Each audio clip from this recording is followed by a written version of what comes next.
Hola amigas y amigos, soy Oscar Hernando, coach e instructor de inteligencia emocional, y hoy estamos de este hermoso lugar emblemático en Mar del Plata para hablar de las emociones y del desarrollo personal.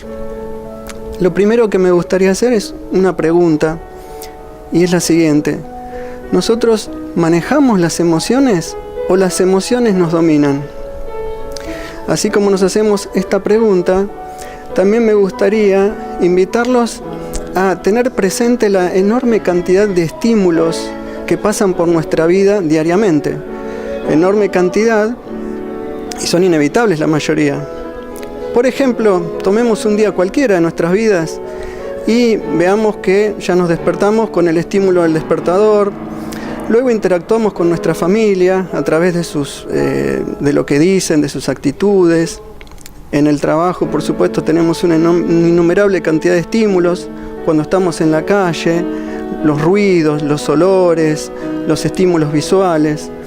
Y así siguiendo el resto del día, también cuando nos queremos recrear o informarnos a través de la radio, la televisión, los medios gráficos, la web, tenemos un montón de noticias, notas, y así, por supuesto, las publicidades. Entonces, sumemos todo eso y realmente nuestro día es un permanente bombardeo de estímulos que no podemos evitar, ¿sí? Entonces, ¿qué pasa? Esos estímulos, simplificando en un principio, nos generan emociones. Esas emociones, el tema es que no las registramos. No registramos tal vez los estímulos y sobre todo las emociones que nos disparan esos estímulos. Por eso es que generalmente nos la pasamos reaccionando ante los estímulos de manera automática, sin reflexionar sobre cada cosa que nos pasa. Por eso también, hay un autor muy importante, un maestro que hace un siglo decía que nosotros estamos dormidos y que actuamos como autómatas, de manera automática. Una de las consecuencias de esta manera de ser es que nos consideramos víctimas. Tenemos un papel de víctimas que tal vez no nos demos cuenta también, pero ¿cuáles son las pautas para darnos cuenta de ese papel de víctima que asumimos sin darnos cuenta? Las quejas. Nos quejamos muchas veces de muchas cosas, casi permanentemente. Culpamos a los demás. Culpamos a las situaciones, culpamos al gobierno, a la economía, a la gente que nos rodea y sobre todo pretendemos que la gente o la economía, el gobierno, lo de afuera, lo externo cambie para que nosotros estemos bien. Entonces ponemos el problema afuera de nosotros y no nos consideramos parte del problema y por lo tanto tampoco parte de la solución. Esto es muy común, lamentablemente. ¿Por qué todo esto se da así? ¿Por qué tenemos ese papel de víctimas y esa manera automática de actuar que por otro lado es generadora de una emoción que sí registramos mucho a veces o generalmente, que es el enojo? Porque las cosas nos frustran, nos enojamos y también se dispara el mecanismo del estrés, que si se hace crónico trae enormes consecuencias para nuestra salud. Entonces, ¿por qué este estado de cosas en nosotros? Porque nadie nos enseñó a manejar las emociones, nadie nos enseñó a manejar las situaciones de otra manera. Y esto es así, también nos podemos preguntar por qué es así, y es así porque estamos actuando bajo ciertos paradigmas que hacen que prestemos atención a lo exterior. Por ejemplo, le prestamos atención a los estudios para encontrar trabajo, para tener dinero, para tener objetos, para tener bienes, posición, prestigio, fama. Y nos olvidamos de lo más importante para que todo esto fluya en nuestras vidas, y porque nadie dice que lo material no es importante, pero para que realmente fluya tenemos que hacer al revés, porque nosotros parece que pusiéramos el carro delante del caballo.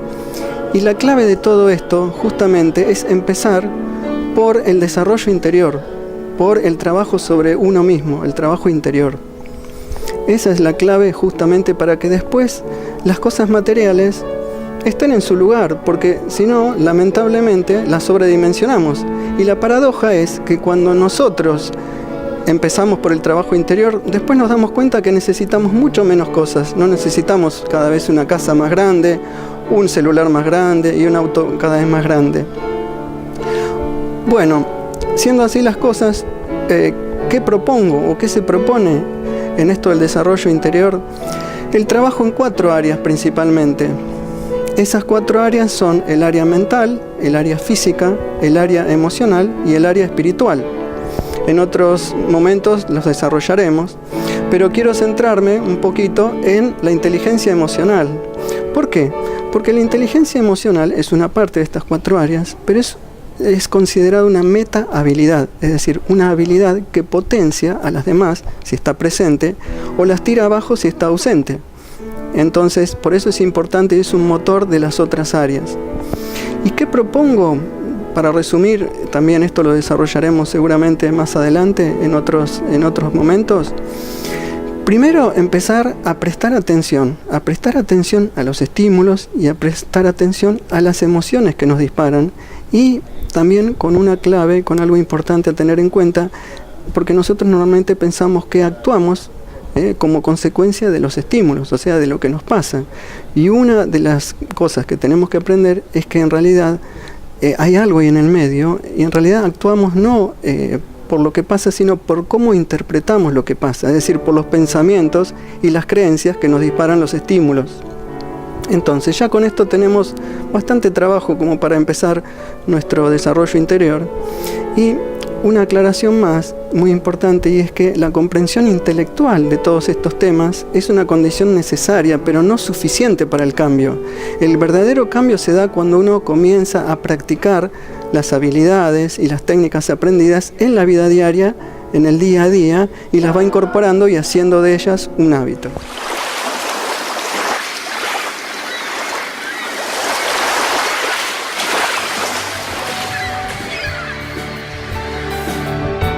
Es una realización de Patios Producciones, Mar del Plata, Argentina.